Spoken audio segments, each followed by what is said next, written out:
This is the GoPro Hero 10 Black, and honestly this camera is on steroids, you guys. Let's check it out.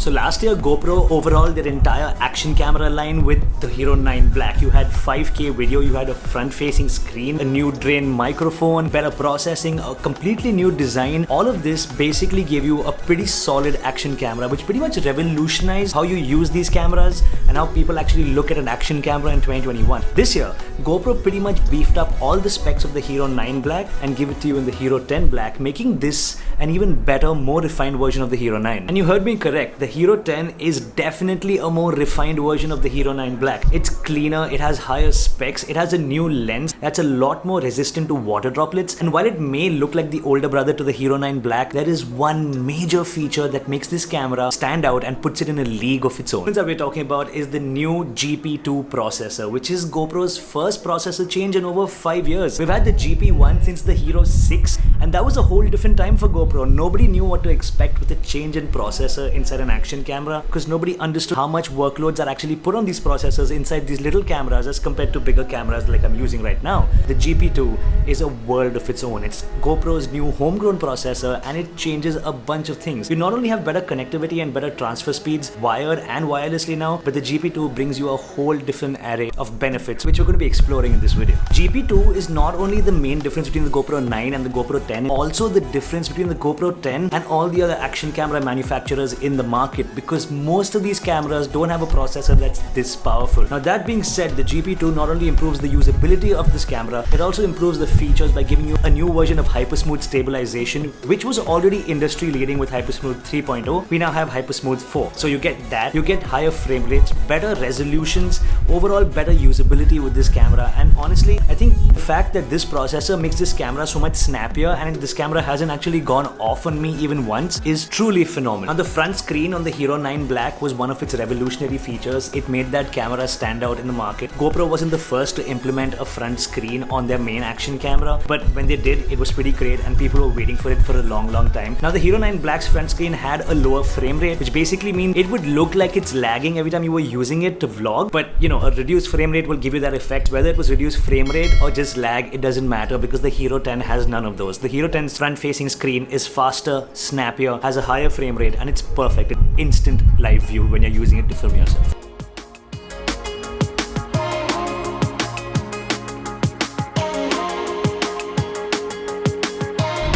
The front-facing screen, better microphones, the new body, the rugged design, hyper-smooth stabilization, slightly better low-light performance, and the fact that you can shoot hyperlapses and time-lapses on this little beast pretty much checks off all the boxes you require for it to be a perfect vlogging camera. And that's exactly what GoPro has tried to do for the last 2 years. With the Hero 9 and the Hero 10, they've promoted vlogging to a whole different level. And that's exactly what this is. This is a quick vlogging test with the GoPro 10 Black using 5.3K 24 frames per second. I have the wide field of view, and I also have HYPERSMOOTH 4 on right now. It's completely auto for the exposure part of it. I think it's doing a fantastic job. What do you guys think?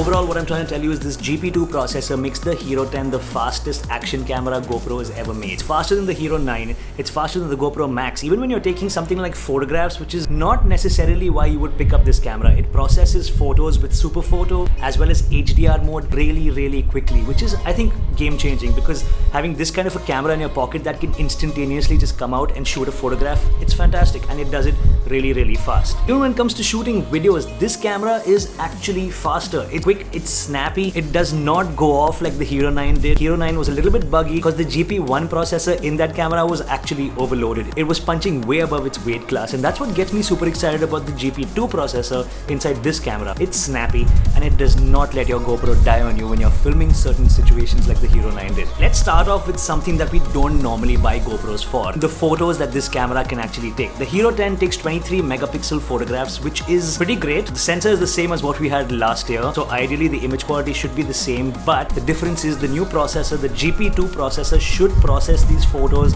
slightly better than what it did. I've been using this camera to take a bunch of photographs over the last few weeks, and I don't see that much of a difference in the image quality between the Hero 9 and the Hero 10, specifically when we're talking about photographs. To be fair, the HDR processing is a little bit cleaner, there's a lot lesser noise, and the new color science, which we're going to talk about in a bit, is fantastic on this camera. I do believe GoPro's really improved their color science now. The photographs are cleaner than what they used to be, but the image quality is pretty much the same. That being said, I've always been somebody who enjoyed shooting photos on a GoPro. I shoot a bunch of photos on this when I'm out at sea off my ship because of the amazing wide angle. And I think the HDR processing and the look that GoPro gives you in their photographs is great. It's something that I like, but this is going to be personal. Long story short, the photos are punchy, they're vibrant, they still look like GoPro photographs. But when it comes down to using these photographs in low light conditions, or if you're shooting outdoors at night, they're still going to be super noisy and pretty unusable, so you don't want to do that. Video, on the other hand, you guys, is super amazing. It's something that I'm so excited about. The GoPro Hero 10 shoots some of the best slow motion that you can get on the market. You now have 4K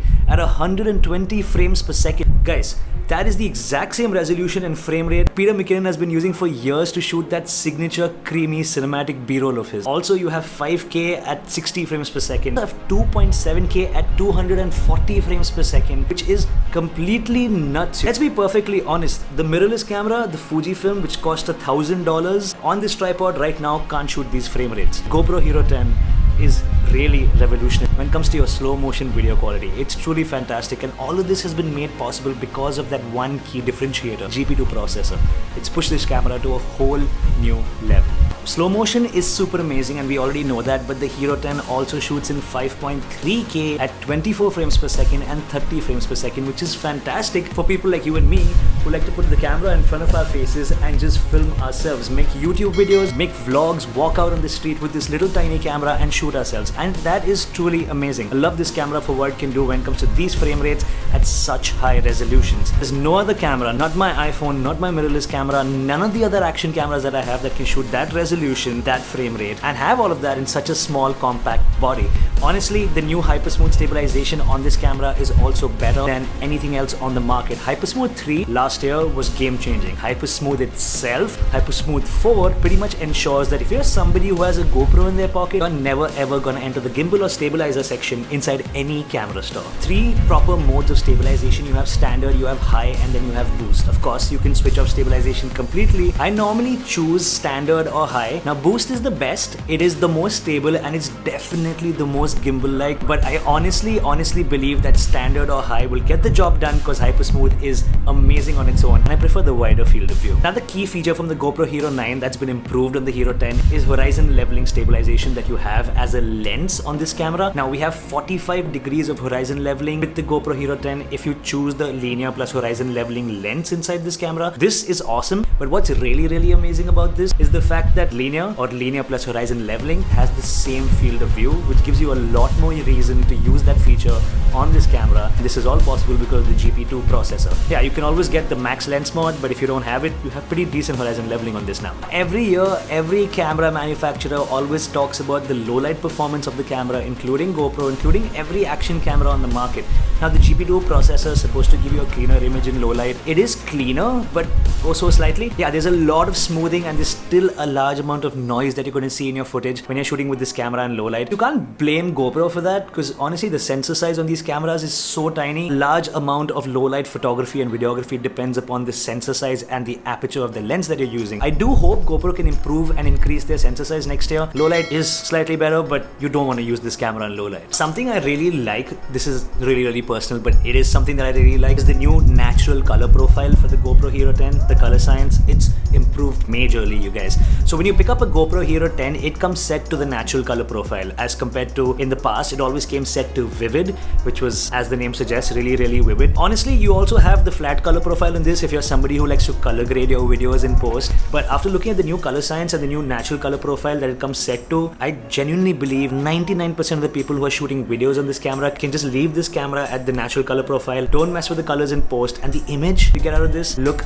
fantastic. I absolutely love the new color science. But for a new user, you're probably not even going to notice the new color science because everything is new for you. Last year with the Hero 9 Black, GoPro released Time Warp 3.0, as well as improved night lapses, as well as improved time lapses. All of this is still there, but you have to keep in mind that if that's the reason you want to pick up this camera, the Hero 9 can do pretty much the same thing. The only thing that's probably improved is the HYPERSMOOTH stabilization when it comes to shooting a time warp, and probably the new color science, which you can use in those modes, but it's not much of a reason. So if you're a time-lapse photographer or videographer and that's why you want to pick up this camera, the Hero 9's got you covered. We've seen it all. We've seen photos, we've seen videos, we've seen time lapses and time warps. We've seen everything you can do with this tiny action camera, and I think it's amazing. The new 4K at 120 frames per second, 5.3K video at 60 frames per second, the new HYPERSMOOTH, the all-ever powerful GP2 processor, putting all of this together in a body with a front-facing screen and a back screen was to say a lot about GoPro's future. Like I said, this camera is a big deal because of the GP2 processor. The GP1 came out with the Hero 6 Black. It gave us the Hero 7 with HYPERSMOOTH stabilization for the first time. It gave us the Hero 8 with all the mods and the new upgrades, the better frame rates and resolutions. The Hero 9, 2 screens with 5K video with HYPERSMOOTH 3 with all those mega improvements. Looking at all of this, the new GP2 processor and all the improvements it brings and the past trend of GoPros goes to show that GoPro is not done pushing its action camera line. We're actually stepping into a brand new era of action cameras. GoPro is ready to push these tiny pocket cameras a long way ahead. GoPro Hero 10 Black costs 50,000 rupees in India or $500 depending on where you're watching this video from. It's a well-balanced oiled machine with tons of horsepower under the hood for the future. Hope you enjoyed this review. Do give this video a like. Don't forget to subscribe to the channel, and there's going to be a lot more GoPro content on this channel for the future. Thanks for watching. Peace.